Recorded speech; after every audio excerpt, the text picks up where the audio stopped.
Hi, Leather Rokk here. Welcome to my channel.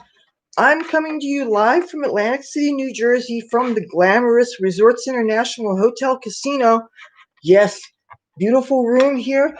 And if you want to see some of the view, if you can even see it, doing my best to show you this one-handed here. And you know what? Too much glare so you can't see it. Today is going to be a political live stream, and I have some things that really need to be said. And the question is YouTube going to let me say what needs to be said? Oh, and you see my hair. I want you to see it. Let me get close to the light here. I have kind of a big undertaking. I changed my beads, as you can probably tell, but I have a whole lot of untangling to do in the back of my head. And if I can do that before checkout time tomorrow, then I will actually be able to wash my hair, because you can't wash your hair when it's all matted up and tangled and stuff. But that's not the purpose of this live stream. I want to talk politics. I want to talk about the angst that so many of us are feeling right now. Over half the country is very upset about current events that have been going on. We're upset about the election.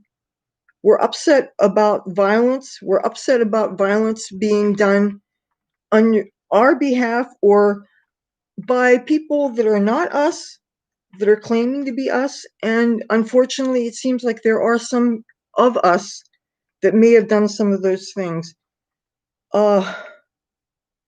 It's really disturbing, obviously, but there are other things that are disturbing.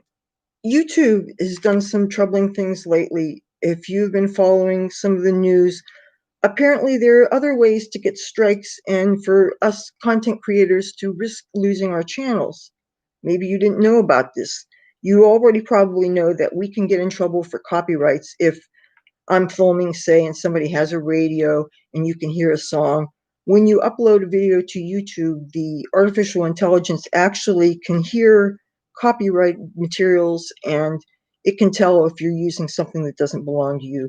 Well, apparently, in light of recent events that happened in our nation's capital, with the storming of the Capitol and all that stuff, now apparently there's another thing that us YouTube content creators are not supposed to do. And apparently it has something to do with what I thought was First Amendment protected free speech.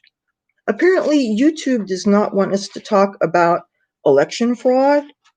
YouTube does not want us to talk about whether or not we can have faith in the quality of the election process here in America, and the fact that all over the world we have world leaders and citizens that are expressing concern over the deplatforming of certain voices. Hey JB, how are you doing? Thank you for joining me live tonight. So is YouTube going to give me a strike because I dare talk about things like election fraud? Is YouTube well, Leather is my name, first of all. And I'm good because I'm away from my ghetto neighborhood and I'm hanging out with a friend, and I have met some other Trump supporters, and I've eaten good food, and again, being away from my ghetto neighborhood. But I am concerned about these political developments and the whole idea that it could be illegal, or if not illegal, I could get in trouble for protected political speech, that there's a chance that I could compromise my channel if I talk about certain subjects. And I find that, frankly, that's more than exasperating. This is still the United States of America, and we still have the First Amendment. It's not like I'm crying fire in a theater, okay?